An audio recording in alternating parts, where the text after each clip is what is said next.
নমস্কার বন্ধুরা। সন্ধ্যা হলেই কিছু না কিছু নাস্তা কিন্তু আমাদের বানানোর প্রয়োজন পড়ে।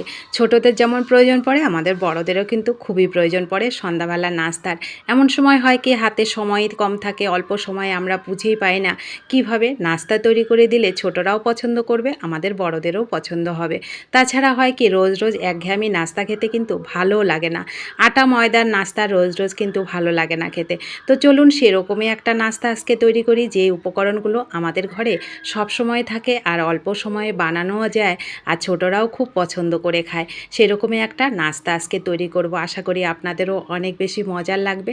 তো প্লিজ সবাই সাথে থাকবেন, সুন্দর রেসিপিটা শেষ পর্যন্ত দেখার জন্য আপনাদের কাছে অনুরোধ রইল। তো দেখুন, এটা তৈরি করতে আমার লাগবে হচ্ছে চিড়া আর মুড়ি। এই চিড়া মুড়ি কিন্তু এখন বাচ্চাদের একদমই খাওয়ানো যায় না।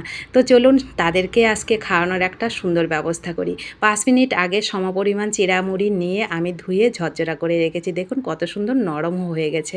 এখানে কিছু পেঁয়াজ কুচি নিলাম, নারকেল কুচি নিলাম, একটু নিলাম আমি চীনা বাদাম, একটু নিলাম খেজুর, আর হচ্ছে কিশমিশ, কাঁচা লঙ্কা। লঙ্কাটা বুঝে দেবেন, ওরা যেমন খায় সেরকমই দেবেন। তো এটাই নিলাম। আপনাদের হাতের কাছে যদি আরও ড্রাই ফ্রুট থাকে সেটাও কিন্তু দিতে পারেন। তারপরে উনুনে কড়াই বসিয়ে 1 চামচ সাদা তেল দিলাম। আমি ঘিটা কিন্তু আগে দিলাম না, আপনারা চাইলে পুরো খাবারটাই কিন্তু ঘি দিয়ে রান্না করতে পারেন। তো দেখুন আমি এখানে চীনা বাদাম, নারকেল কুচি, পেঁয়াজ কুচি আর লঙ্কা কুচিটা দিয়ে একটু ভাজা করে নিয়ে দেবো লাল লাল করে। খুব সুন্দর যখন ভাজার ফ্লেভার বেরোবে তখন এর মধ্যে দিয়ে দেবো লবণ আর একটুখানি হলুদ। পরিমাণ মতো লবণটা একবারেই দিয়ে দিলাম, একটু হলুদ দিলে খুব সুন্দর কালার হবে। তারপরে দিলাম আমি কিশমিশ আর হচ্ছে খেজুর। কিশমিশ আর খেজুর বেশি ভাজার দরকার নেই, একটুখানি নেড়ে চেড়ে তারপরে চিড়া মুড়িটা এর মধ্যে দিয়ে দেবো, দিয়ে একটু নেড়ে চেড়ে নেব। এইভাবে আপনি একবার তৈরি করে দেবেন বাচ্চাদের। এখনকার বাচ্চাদের কিন্তু চিড়া মুড়ি একদমই খাওয়ানো যায় না।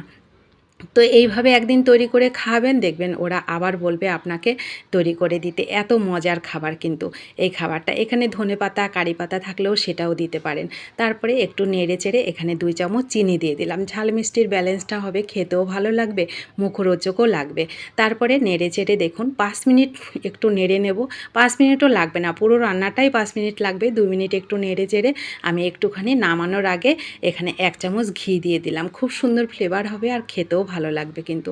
তারপরেই নামিয়ে নেব। ব্যাস, আমার খাবারটা কিন্তু রেডি হয়ে গেল। তো বন্ধুরা, আমিও কথা দিচ্ছি আপনারা একবার এইভাবে তৈরি করে খেয়ে দেখবেন, অনেক বেশি মজার লাগবে কিন্তু। বড়দের তো পছন্দ হবেই, ছোটরাও কিন্তু অনেক মজা করে খাবে এবং আপনাকে আবার বলবে তৈরি করে দেওয়ার জন্য। ওদের টিফিনেও কিন্তু তৈরি করে দিতে পারেন। ওদের শরীরও ভালো থাকবে, ওদের সুস্থও থাকবে এবং পেটও ভরবে কিন্তু এই খাবারটা দিয়ে। তো এই ছোট্ট রেসিপিটা আপনাদের কাছে কেমন লাগলো কমেন্ট করতে কিন্তু ভুলবেন না। ভালো লাগলে প্লিজ ভিডিওটিতে একটু লাইক করবেন। আপনাদের একটা লাইক পরবর্তী রেসিপি তৈরি করতে উৎসাহিত করে। আর নতুন বন্ধু হয়ে থাকলে চ্যানেলটা সাবস্ক্রাইব করে পাশে থাকতে পারেন।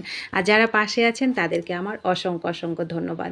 সকলে ভালো থাকবেন, সুস্থ থাকবেন। দেখা হবে আপনাদের সঙ্গে নতুন কোনো রেসিপিতে। ধন্যবাদ আপনাদের সবাইকে।